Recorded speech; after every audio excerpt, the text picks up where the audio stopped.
Five magnificent but little-known structures. Number 5. In Khalaqtu.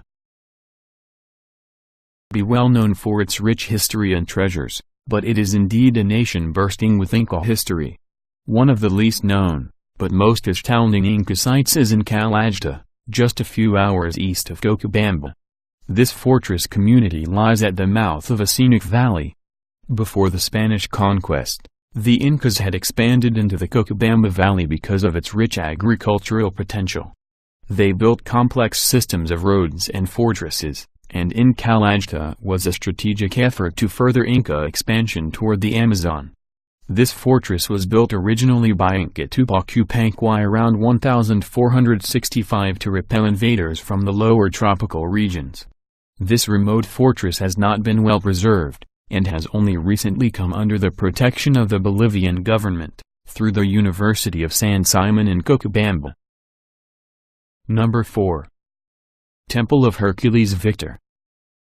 The Temple of Hercules Victor is an ancient edifice in the Forum Boarium in Rome, and it's a round temple in classic Greek peripteral design. It dates back to the 2nd century and it consists of a cellar within a concentric ring of 20 Corinthian columns. The columns supported the ancient architrave, upper section joining the columns, and the roof. Unfortunately, both of these have disappeared, but the cellar wall and 19 of the 20 original columns still remain to this day. The specific structure has a very significant historical importance, since it's the earliest surviving marble building in all Rome.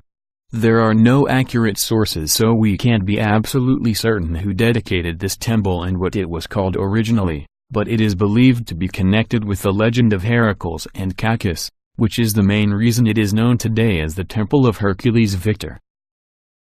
Number 3. Temples of My Sun. The Temples of My Sun, in Vietnam, is one of the most amazing groups of ancient structures, but unfortunately it is largely unknown to the masses, especially in the Western world. At one time it consisted of more than 70 temples and it's one of the most important temple complexes of Buddhism. Dating as far back as the 4th century, My Sun was an important center of knowledge, spiritualism, and politics for the Compa culture. In a lush green valley in central Vietnam under the imposing glare of Cat's Tooth Mountain rests one of the most important archaeological sites of the ancient kingdom of Compa, which controlled what is now contemporary Vietnam until the 13th century. Number 2. Temple of Poseidon at Sao Nhan. The sanctuary of Poseidon at Sao Nhan is one of the most important sanctuaries in the world, yet very few outside Greece know about it. Sporadic finds point to the conclusion that the site was inhabited in the prehistoric period, but there is no evidence of religious practice at such an early date.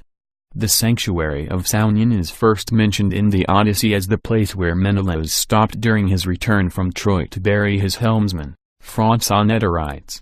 The finds of the 7th century BC are numerous and prove the existence of an organized cult on 2 points of the promontory at the southern edge where the Temenos of Poseidon was situated. Today the Temple of Poseidon at Sao Nhan is a lesser-known cultural spot, but ironically a better-known romantic spot for young couples that want to enjoy the amazing view and full moon of August. Number 1. Khuzestan Anvil. Khuzestan Anvil is an enormous ziggurat located in Iran and is one of the most impressive monuments of modern Khuzestan. It was built about 1250 BC by King Untashnaparshi to honor the great god in Shushenaq. The site is more than 3,000 years old, and is in remarkably good condition. It is also one of the only ziggurats built outside of Mesopotamia. Ziggurats were not used in the same way as most Western temples. They weren't meant for priests to reside or perform rituals in. Instead, a ziggurat was viewed as a resting place for the gods. By building a ziggurat near major city, the rulers could ensure that the gods stayed near and protected the people. In 1979, Khuzestan Anvil became the first Iranian site ever, at that time, to be inscribed on the UNESCO World Heritage List.